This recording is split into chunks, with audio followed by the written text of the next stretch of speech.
जिन राज्यों के चुनाव हो रहे हैं उनमें 3 में तो कांग्रेस का साफ है। छत्तीसगढ़, राजस्थान, मध्य प्रदेश, वहाँ कांग्रेस सरकार बनाने जा रही है। और तेलंगाना में बीआरएस का और कांग्रेस का मुकाबला है। और वहाँ क्योंकि लोग इस बात को समझ चुके हैं, अब लोगों का रुझान कांग्रेस की ओर हो रहा है। वैसे तो अलग अलग होता है इफेक्ट। जिससे आपने देखा पिछली बार लोकसभा में तो हमारी एक सीट भी नहीं आई थी, लेकिन विधानसभा में फौरन बाद ही बता 31 सीट आई हमारी कांग्रेस की हरियाणा में, और केवल 4000 वोट का फर्क रह गया।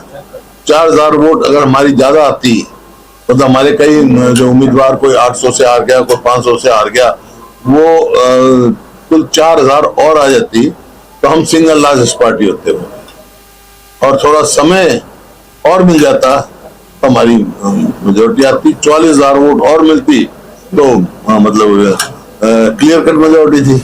तो ये है अंतर। लेकिन जहां तक सवाल है हरियाणा का, हरियाणा तो लोकसभा में भी आपके बहुत अच्छा नतीजा आएगा कांग्रेस का, और विधानसभा में भी आएगा। हुए थे इस बात की मैं कह रहा हूँ, एशियाड में बहुत अच्छे भारत का प्रदर्शन रहा है, और उसमें सबसे ज्यादा अच्छा प्रदर्शन हरियाणा के खिलाड़ियों का रहा है। तो मेरा इनसे, हरियाणा सरकार से ये है कि जो हमारे समय में हमने नीति बनाई थी, पदक लाओ पद पाओ, और जो जिस प्रकार से आए थे, किसी को डीएसपी भर्ती किया हमने, किसी को क्लास 1 ऑफिसर भर्ती किया, लेकिन सरकार ने 9.5 साल में कोई एक भी डीएसपी भर्ती नहीं किया, एक भी क्लास 1 ऑफिसर नहीं बनाया। और जो 3 करोड़ था गोल्ड मेडल का, वो 5 करोड़ जरूर किया है, वो नाकाफी है। इसका गोल्ड मेडल का 2 से 3 करोड़ किया है। तो गोल्ड मेडल वाले को तो 5 करोड़ कम से कम देना चाहिए, सिल्वर मेडल वाले को 3 करोड़, ब्रोंज को 2 करोड़, और उनको भर्ती करना चाहिए। डीएसपी के लेवल तक सबको भर्ती करना चाहिए, क्योंकि उनका जो प्रोत्साहन जो देना शुरू किया था हमारे सरकार के समय में, उसका ये नतीजा है। जैसे कॉमनवेल्थ हुए थे, कॉमनवेल्थ में तो 38 गोल्ड मेडल मिले थे पूरे देश को, उसमें से 22 अकेले हरियाणा के थे। ओलंपिक्स में भी 6 में से 4 हरियाणा के खिलाड़ियों के थे। तो इसी प्रकार जो आपका प्रदर्शन है, और खासतौर पर हमारी बेटियों का बहुत अच्छा प्रदर्शन है हरियाणा का, तो उनको पूरे एनकरेजमेंट करनी चाहिए, ताकि जो हमारी पड़ोसी प्रदेश पंजाब का युवा जो नशे में डूब गया है, नशे से हटके अपने काम में लग जाएंगे। डीएसपी एक बताओ, कौन सा डीएसपी भर्ती किया है? मतलब ये जो इनका स्पोर्ट्स मिनिस्टर बना, वो भी मैंने की भर्ती किया था। जोगिंदर शर्मा यहाँ सीधे डीएसपी भर्ती किए थे, ऐसे बहुत थे। उसको क्या था, पहलवान को जो योगेश्वर दत्त को, इस प्रकार से बहुत थे। अब समय है, भर्ती करना चाहिए। क्लास उसमें तो करते नहीं है, 1 में डीएसपी लेवल के क्लास 1 का अफसर बनाएंगे तो उनको ज्यादा प्रोत्साहन मिलेगा। और खेल नीति आप स्वयं देख लो भाई, यहाँ राजीव गांधी, रोहतक के देखो, राजीव गांधी स्टेडियम बना था, कितना बढ़िया स्टेडियम बना था। उसके ट्रैक में पानी नहीं मिलता, मैं कई बार सैर करने जाता हूँ, सूखा पड़ा है, जबकि वो खराब हो जाएगा ट्रैक, कोई मेंटेनेंस। इस प्रकार हर स्टेडियम का यही हाल है, कोई मतलब नहीं निकला उसमें। और आपने ये इसके जो है बार बार कहा जाता है SYL की बात कही। SYL की जहां तक सवाल है, SYL तो हरियाणा का हक है, और ये सुप्रीम कोर्ट का उत्तम कोर्ट का फैसला है, और ये आज से नहीं, 2002 में फैसला हुआ था। उसमें ये फैसला ये था भी CPWD बनवा के दे, सेंटर की जिम्मेवारी है, उसको खुदवा के देना आपको। तो उसके बाद पंजाब में एब्रोगेट कर दिया जल समझौते को। मैं उस टाइम सांसद था, तो उस टाइम उसके जो प्रधानमंत्री से मिलके और राष्ट्रपति को रेफरेंस करवाया था। वो 2017 में फैसला आ गया हमारा कि भाई पंजाब का ये गैर कानूनी था, इलीगल था, एब्रोगेट नहीं कर सकते थे। तब से लेके अब तक क्या कर रही है? जब मीटिंग बुलाई गई, ये फैसला हुआ था, ऑल पार्टी मीटिंग बुलाई थी मुख्यमंत्री ने बुलाई थी, उस टाइम ये हुआ था कि हम राष्ट्रपति से मिलेंगे और प्रधानमंत्री से मिलेंगे। प्रधानमंत्री को मिलाने की जिम्मेवारी मुख्यमंत्री जी ने, आज तक तो मुलाकात हुई नहीं।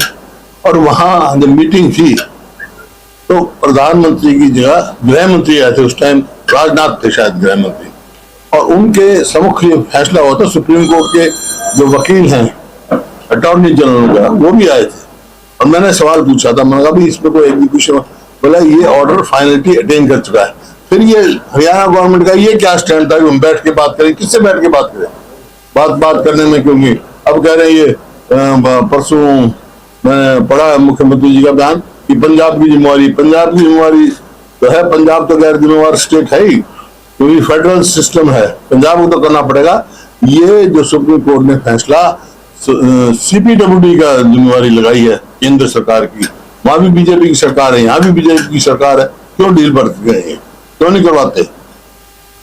पंजाब में भाई फेडरल सिस्टम है, पंजाब अगर हमारी नहर नहीं खुलने देगा तो हरियाणा को ये चाहिए कि हम सारे रास्ते बंद कर दें, देश ही टूटने का काम हो जाएगा। कोई बिजली का रास्ता रोक देगा, कोई पानी का रास्ता रोक देगा, कोई सड़क का रास्ता रोक देगा, फिर देश फेडरल कैसे रहेगा? तो इसमें संविधान में फेडरल हरियाणा गवर्नमेंट का इसमें क्या स्टैंड रहना चाहिए, क्या किया जाना चाहिए? नहीं, हरियाणा गवर्नमेंट का ढीला स्टैंड था जो इतना डिले हुआ है। इन दोनों ने बिल्कुल एग्री नहीं करना चाहिए था, नेगोशिएट हम बैठ के बात कर लेंगे। बैठ के किस बात की करेंगे? क्या करना चाहिए? खुदवाना चाहिए, इम्प्लीमेंट करवाना चाहिए, एग्जीक्यूट करवाना चाहिए, तुरंत केंद्र सरकार के ऊपर प्रभाव डालना चाहिए। उसकी जिम्मेवारी सुप्रीम कोर्ट ने छोड़ रखी है, तो खुलवानी चाहिए। बिल्कुल उस दिन मीटिंग हुई थी, मैंने कहा था और आज भी मैं कह रहा हूँ, SYL के लिए कोई भी ये हरियाणा सरकार स्टैंड लेगी तो उसका हम साथ देंगे, जो भी स्टैंड लेंगे। लेकिन हम किसी हिस्सा नहीं ले रहे, पंजाब हमारा हिस्सा है, हमारा हक है। ये तो 9 साल हो गए इनको, जो हाथी बुटाना नहर बनाई थी हमने, BML हाथी बुटाना भाखड़ा मेन लाइन से, वो ये था हमारे हिस्से का पानी इधर से आ जाएगा इतने, उसमें सुप्रीम कोर्ट से स्टे ले रखा पंजाब ने, उसको वैकेट नहीं करा सके 9 साल तक। तो उन्होंने कहा था प्रधानमंत्री को मिलेंगे हम, प्रधानमंत्री जी मेरे उस टाइम गृह मंत्री आए थे और उनके हम जब बात हुई मैंने आपको बताई, तो बीजेपी सरकार से केंद्र सरकार की है, सुप्रीम कोर्ट ने फैसला तो उनके ऊपर छोड़ रखा, उनकी जिम्मेवारी थी। पहले जब केंद्र में कांग्रेस की सरकार थी तो SYL खुद इंदिरा गांधी कपूरी में कस्सी से एक खुद उसका शुरुआत करके आई थी, राजीव और लोंगवाल समझौता इस बात पे हुआ था। अब क्यों नहीं करते? पार्टी मीटिंग बुलानी चाहिए, लोग अपना स्टैंड क्लियर करें।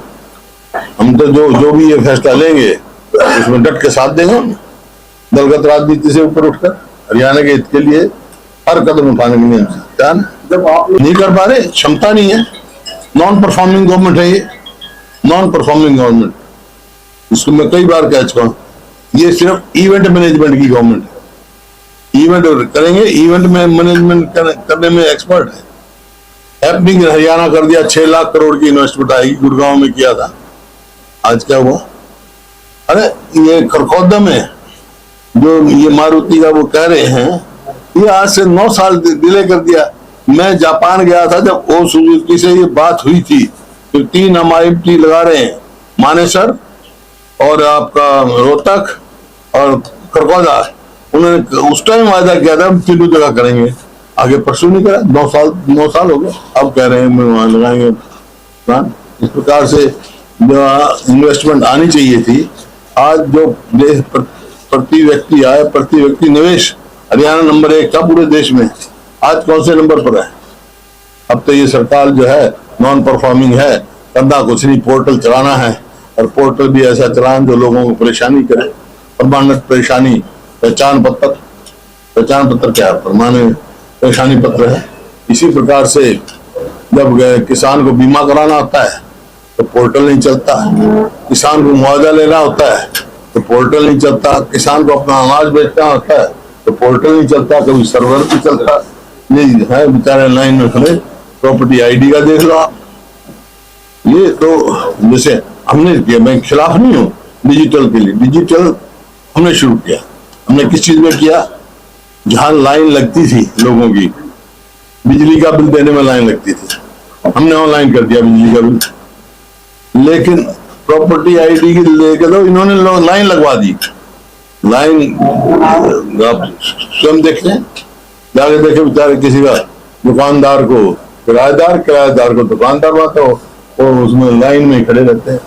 इस प्रकार से है। इसी प्रकार जो है, जो प्रधानमंत्री फसल बीमा योजना है, वो केवल जो है वो कंपनियों के मुनाफे का काम आया है। पिछले इस साल में 7 साल में 57,000 करोड़ कंपनियों ने मुनाफा कमाया है। आप देखो 704 करोड़ ये कौन सी कंपनी, उसने प्रीमियम लिया और मुआवजा कितना दिया? 7 करोड़। ये परिस्थिति है, वो इलीगल है। कोर्ट ने स्टे किया हुआ है, सुप्रीम कोर्ट का स्टे है, तो फिर देश चल ही नहीं सकेगा। जब वो ऑर्डर फाइनलिटी कर चुका है तो फिर देश चल ही नहीं सकता भाई। फिर तो कोई कर देगा, फिर तो पंजाब वाले कश्मीर में जाना बंद कर देंगे, कोई उनका रास्ता बंद कर देगा। ऐसे थोड़ी चलता है। जब ये किया, जब ये फैसला हुआ कि नहर आटने का काम सरकार का फैसला हुआ, उस टाइम कौन था सरकार में? किसकी सरकार थी? कौन उसका सहयोगी था? बादल का सहयोगी बीजेपी था, बीजेपी से उसका सरकार चल रही थी। उस टाइम क्या नहीं बोले? हालांकि सुप्रीम कोर्ट से स्टे हो गया, स्टे है उसमें, तो दिक्कत नहीं होनी चाहिए। कुछ होता ही, लोग नॉन परफॉर्मिंग गवर्नमेंट बता रहा हूं मैं। ये तो इतनी मतलब खास तौर पे हरियाणा में तो मैं ये HPSC का देख लो, हरियाणा पब्लिक कमीशन का है, 100 पोस्ट उन्होंने अनाउंस की HCS की। 100 की हुए 100 पोस्ट है, तो 300 आदमियों बच्चों को बुलाना चाहिए था इंटरव्यू पे, कुल 61 बुलाए। इसका मतलब क्या होगा? इसका नतीजा क्या होगा? जिसमें 45% तो एक ही सीरीज से पास हुए हैं, जिसमें 38 क्वेश्चन रिपीट हुए हैं। ये बहुत भारी धांधलेबाजी है। और 61 बुलाया, तो इसका मतलब हरियाणा के युवाओं के साथ खिलवाड़ किया जा रहा है, उनको वंचित किया जा रहा है अच्छी नौकरी के लिए।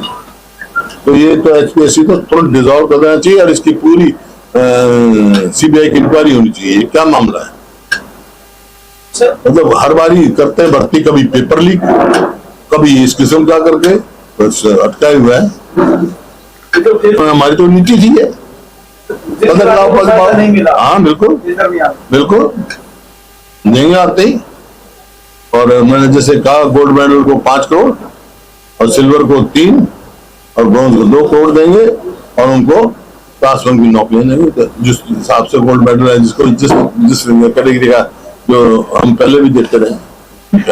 तो इस जो भी कहाँ मिले? आप पूछ रहे हो जो भी भाई, आप सवाल पूछ रहे हो, आप सवाल पूछ रहे हो, तो आपको ये पता होना चाहिए कौन सी मिली, मेरे को बताओ। इन्होंने ये करे हैं, वो भी लटके पड़े हैं, आपको पता ही नहीं, लटके पड़े हैं, पूरा ज्ञान आप लोग। इनकी कोई नीति नहीं है, इनकी कोई नीति नहीं है। जब तो ये है नॉन परफॉर्मिंग सरकार, तभी तो कह रहा हूं मैं, नॉन कर्जा बढ़ाने का काम आता है। 4.5 लाख करोड़ के करीब कर्जा कर दिया। तो एक ये बताएं, 1 यूनिट पावर की बढ़ाई कहीं जनरेशन की 800 मेगावाट का यमुनानगर थर्मल प्लांट, ये हमारे टाइम से नया एक और वो बनना है, प्लांट बनना है। 9.5 साल हो गए, अब तक यही फैसला नहीं। कभी कहते हैं यमुनानगर बनाएंगे, कभी कहते हैं वहां कोल हेड पे बनाएंगे, अब तक नहीं। अब तक तो बन के कई बार बिजली देने शुरू करते। जब हमने सरकार छोड़ी, उस टाइम पावर सरप्लस स्टेट थी। अब पावर की डिमांड तो बढ़ गई, जनरेशन की बढ़ाई नहीं। 1 इंच कहीं रेलवे लाइन बनाई हो इनने, 1 इंच कहीं मेट्रो बढ़ाई हो। जितने नेशनल हाईवे हैं, जो बहुत सारे अब तैयार हो रहे हैं, सब 90% नेशनल हाईवे हमारे समय के, उस टाइम की, मतलब ट्री कटिंग से लेके लैंड एक्विजिशन से लेके हमारे टाइम का काम हुआ 90%। सर बीजेपी बाद में पता लगा। मैंने पहले दिन ही कहा था ये गठबंधन नीति के तहत नहीं है, ये तो स्वार्थ का है। जब तो प्रदेश की हालत हो गई, स्वार्थ सिद्ध कर रहे हैं, जनहित का कोई फैसला नहीं ले पा रही। सरकार फ्लोर का है, फ्लोर का है, तो ये तो पहले दिन से पता था नहीं। सरकार कहाँ चल रही है फिर, या सरकार चलाने दो, सरकार चलाते। मैं कह रहा हूँ नॉन परफॉर्मिंग गवर्नमेंट कोई अचीवमेंट एक बता सकते हो कि भाई ये हमारी अचीवमेंट है, ये हमने पावर जनरेशन कर दिया, ये हमने एकदम कोई बड़े इंस्टीट्यूट ले आए। बल्कि जो प्रदेश प्रति व्यक्ति है, प्रति निवेश में एक था, नौकरी देने में नंबर 1 था, मतलब गुजरात से भी आगे थे, और कानून व्यवस्था में नंबर 1 था। आज क्या परिस्थिति है, आज ये मेरी नहीं है, ये तो ये अपना सोशल प्रोग्रेसिव इंडेक्स है, सेंट्रल गवर्नमेंट का बनता है, उसमें ये उन्होंने कहा कि सबसे ज्यादा असुरक्षित प्रदेश पूरे देश में हरियाणा है, कानून व्यवस्था की स्थिति है। शराब बंद करो, लेकिन ये ड्रग्स के ऊपर है, ड्रग के ऊपर हो, बाकी एक्साइज पॉलिसी है, एक्साइज करो, उसको इम्प्लीमेंट ठीक करो, उसका ठीक ढंग से उसका वो हो। शराब की कीमत बढ़ गई तो बजट बढ़ गया, बजट बढ़ गया, रुपए की क्या कीमत होगी। जब 6,000 करोड़ कमाते थे, उसकी आज क्या कीमत है, उसकी 12,000 करोड़ से ज्यादा है। कोई भी इनकी उपलब्धि एक भी नहीं जिसको मैं कह सकूं। मैं तो ऐसा व्यक्ति हूं, कोई अच्छा काम करते हैं ना, मैं प्रशंसा करता हूं। एक भी ऐसा कोई उपलब्धि नहीं है सरकार की जिसको मैं कह सकूं भाई ठीक है, कि नौकरी देने में लगाओ, विकास में लगाओ। अब मैं तो आप घूमता रहता हूँ, सड़कें जो बनी थी सब टूटी पड़ी हैं, अपने हाजिर होते। मगर का कोई जवाब नहीं दिया करता। अगर मगर क्या होता है, अगर ये होगा, अगर तू सीधा बैठेगा तो यूं होगा, टेढ़ा बैठेगा तो यूं होगा, ये क्या अगर मगर क्या भाई। तुम अगर मैं खड़ा होगा बैठ जाओ, ये थोड़ा ही है, ये तो खड़ा हो जाएगा बैठ जा।